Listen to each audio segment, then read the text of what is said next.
અને સાહેબ આપ સરપંચ ક્યાંના છો સર? લુડબાઈ સરપંચ ગજેન્દ્ર લુડબાઈ. હા, નરા ડેમ ઉગન્યો કે નહીં? ના, નરા ડેમ હજુ વાર છે ને ઉગરવાનો સાહેબ.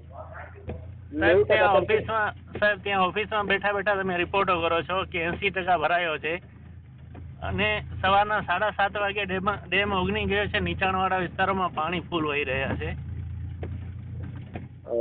એમાં સર મારે તો એકચ્યુઅલી ડ્યુટી હોય તો મારે સર એકચ્યુઅલી ડ્યુટી હોય પણ તમે એક અધિકારી તરીકે તમારી જવાબદારી બનતી હોય નીચાણવાળા વિસ્તારોને. એમાં કેવું છે ડેમના, એ સાચી વાત સાહેબ, અમારે ડેમના એસઓએ અમને જે ટાઈમ મેસેજ મોકલો સર એ ટાઈમ અમે વોર્નિંગ ઇશ્યુ. સર તમે 7:15 વાગ્યાનો ટાઈમ નાખ્યો છે કે 80% ડેમ ખાલી છે. 7 લગીને 32 મિનિટે ડેમ ઓવરફ્લો થયો છે. 2 ફૂટ ડેમની પારથી ઉપર પારીથી પાણી જાય છે ઉપર. નીચાણવાળા વિસ્તારોમાં ફૂલ પાણી વહી રહ્યો છે.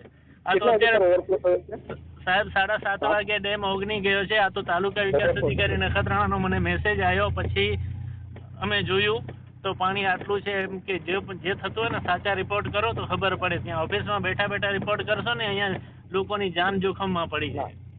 સાચી વાત સાહેબ. હું છે ને હા, પણ આ તો ઠીક છે. અમે માલ બધા રાત્રે અમે ઓગનમાંથી બારે કાઢી લીધા છે નીચાણવાળા વિસ્તારમાંથી, પણ તમારા આશરે કોકની પથારી ફરી જાય સર. હું તાત્કાલિક છે એમના જે ડી છે, જે કન્સર્ન છે તેમને જાણ કરી છે. તો ડી ને પણ સાહેબ કેવું તો છે ને 7:18 નો તમે મેસેજ નાખ્યો છે તાલુકા વિકાસ અધિકારીને કે 80% ડેમ ભરાયેલો છે.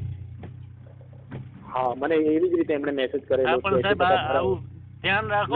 બીજું કઈ નહીં, બીજા માનવ કોઈકનું નુકસાન થશે ને એટલે બીજાની પથારી ફરી જાય તમારા આશરે. ના સાહેબ, એ છે ને 100%. હું એમને તાત્કાલિક કહું છું કે જે એકચ્યુઅલ સિચ્યુએશન છે મને હાલે મોકલાવો. હા, કયો એમને કયો હાલે શું સિચ્યુએશન છે ત્યાંની. એ ત્યાં ઓફિસમાં બેઠા બેઠા રિપોર્ટ કરે છે. જી સાહેબ.